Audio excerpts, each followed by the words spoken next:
feel like something of a latecomer to the world of high resolution monitors, but I recently did upgrade to a 4K 32-inch monitor from BenQ.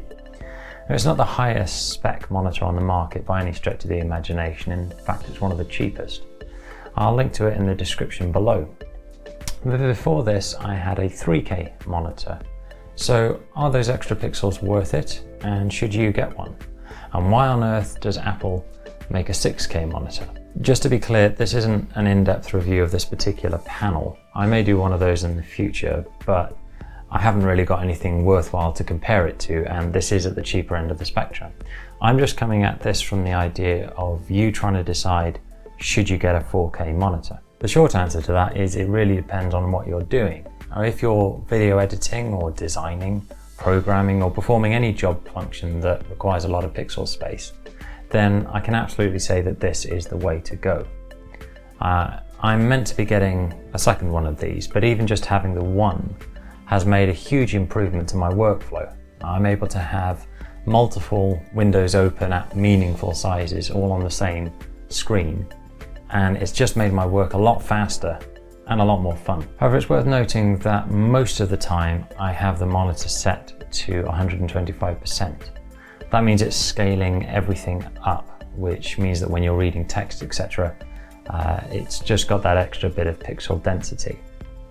And I found that if I tried to use the monitor set to 4K resolution at 100%, it created quite a bit of strain on my eyes. And that's despite the fact that I'm sitting the right distance from the monitor. I've got it normally set at the right height, and I have pretty good eyesight. So that's why I say I think you have to be doing specific kind of work in order to get the benefits of the 4K resolution.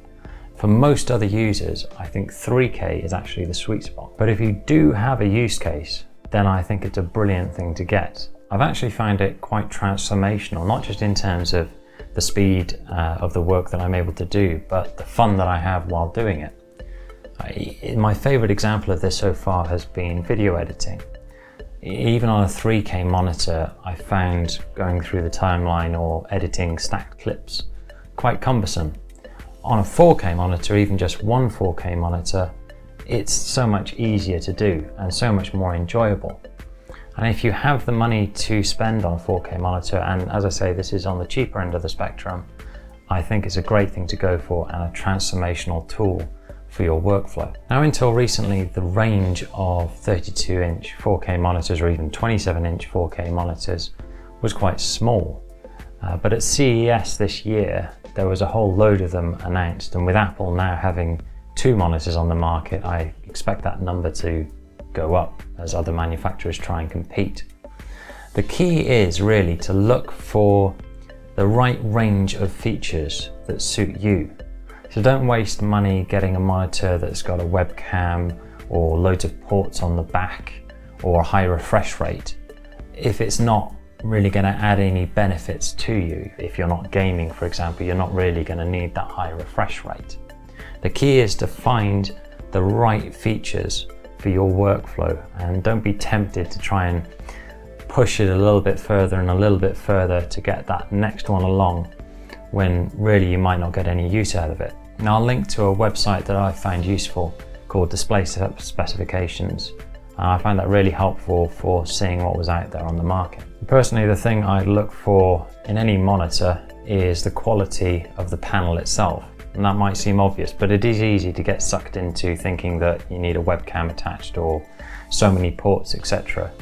But the thing that's been most helpful for me, apart from the screen resolution, has been the quality of the color reproduction for my workflow, whether it's editing photos or video or designing graphics, etc.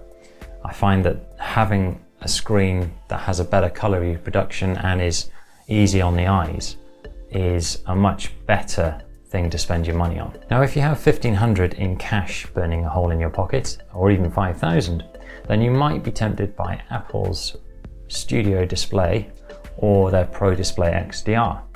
Now, those are 5K and 6K monitors respectively. When you think that I have to scale up this 4K monitor seems a bit excessive. And the only reason that I can see why you'd need a 5K or 6K monitor is if you are, again, doing the work that requires those kind of resolutions. So that might be just you want more screen real estate for video editing, or you're designing and you really need to be able to get the clarity or the pixel density for the work that you're doing.